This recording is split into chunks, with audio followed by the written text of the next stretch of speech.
Or the first? Yeah. Fear definitely was my first thought. I thought he was trying to test me.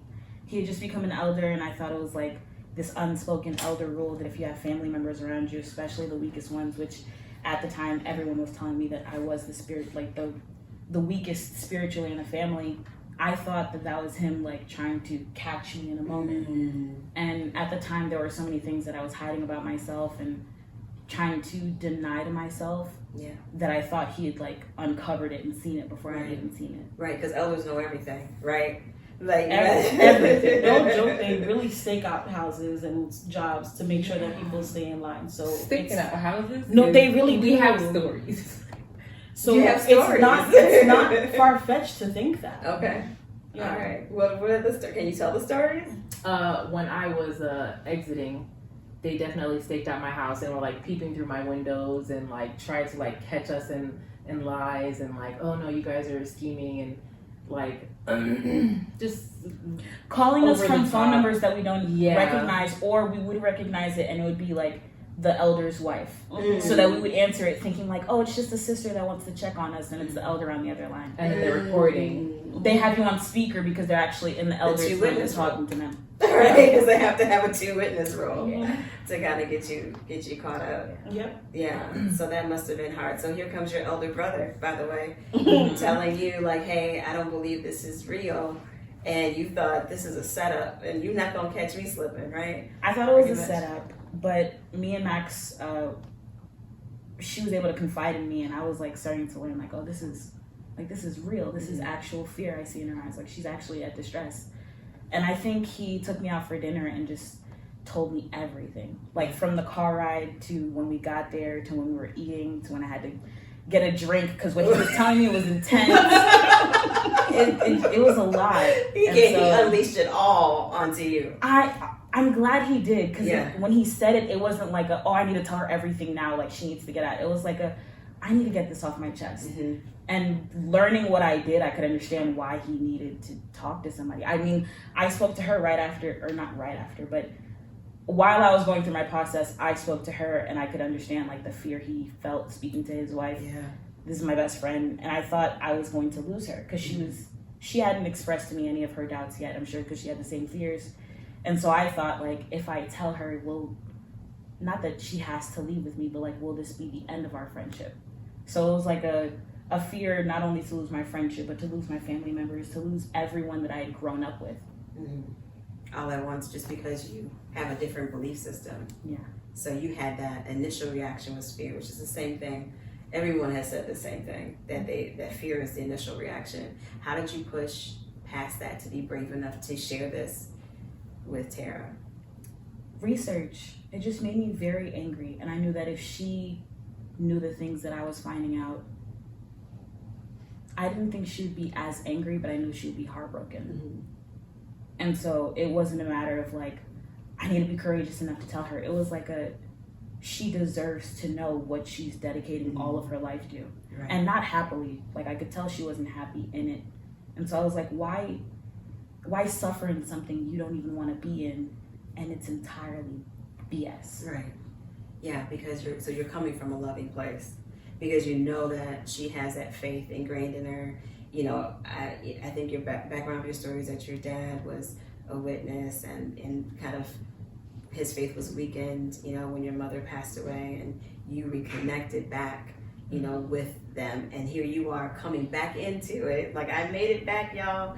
And here comes your best friend saying, hey, guess what? Best friend. It was funny because I'd had doubts before. And there was just around the time pre and post baptism, things just felt like a little weird. Like I would sit in meetings and be like, this is kind of weird, you know? Like all of us sitting here listening to this guy, like this doesn't feel right. And so I would do like research online and like TED Talks and things like that. And I was always kind of scared to delve into apostate research because previously I'd actually tried to speak to Vladimir about it and he kind of like shut me down, like, no, that's really dangerous. You know, like they'll kind of like, because they always tell you apostate material will take over your mind and make you go crazy, or like. And apostate is defined as An apostate, just someone who isn't a believer anymore, like someone who knew and then is no longer. So anything outside of the Watchtower Wake magazine or anything published by Jehovah's Witnesses is apostate material potentially. If it has anything to say, whether just truth, they villainize it, like they make it like where they're trying to harm you, they're trying to trick you and lure you back into they exactly even lure you into convince Satan's you arms. that like the apostate is a person that's like mentally ill, like almost like a rabid dog, like just straight up demonic. Yeah, and obviously not. Yeah, they would definitely characterize us as apostates. absolutely. Because even though we never denounced Jehovah, to their faces, but because we denounced the organization and the governing body, they're like, oh, you have to love the governing body. But the Bible never says that I have to love the governing body. The Bible literally says you must love Jehovah with all your heart, your soul. And because we do not love the governing body, we're no longer like God-fearing people. We're apostates. Then you have to ask yourself, are you serving the governing body or are you serving Jehovah at that point? And one of the meetings that I was in, one of the elders literally said, do you love the governing body? And I was like, I love Jehovah. He's like, I know you love Jehovah. What I'm asking He you, asked do you you love that? I don't know. He asked, you weren't there. This was the final meeting that I had with two elders, and one of the elders asked me that question, and I was like, yes, I do. And after I said that, I'm like, this is the last time I'm coming to this Kingdom Hall. I'm never stepping foot in the Kingdom Hall again. Yeah, that was your moment. Yeah. And had you been doing research before that, or is that after Vladimir talked to you? This was after Vladimir had talked to us. So we had been exposed by our aunt. When you were exposed? My mom spoke to my aunt and told her what we found out about the organization. Okay.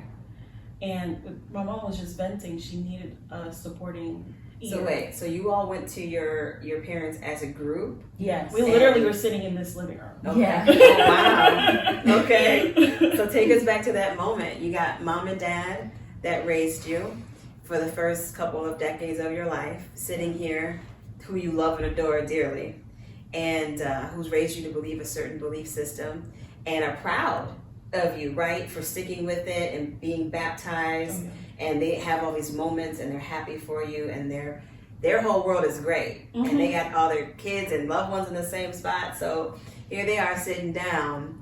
And what was that like, thinking about what you had to say? Like, take us to that moment when you're looking at your mom and your dad and you're thinking like, I'm gonna have to say something that they're not gonna want to hear, and they may never talk to me again. Well, first off, I told them, don't do it. I said, this is the worst thing that's going to happen, because my mom's going to tell our aunt's going to tell an elder, another elder is going to call our elders, and that's it, game over. We can't fade away at that point. So Vladimir and Max were just like, no, we're going to do it. And Ashley's like, all right, let's do it. And my mom's just looking at me, she's looking at us, she's like, why are you guys messing up something that's so good? She said, I've been in this organization since I was 27. My mom's in her late 60s now. She's like, I know this is the truth. I've been in other religions, and I don't see anything else that could be truer than this. Where are you guys coming up with this information? And What was that like for you to hear? I was heartbroken for her. Because her world was crashing down, and I think that's when she realized she's about to lose, quote unquote, her children.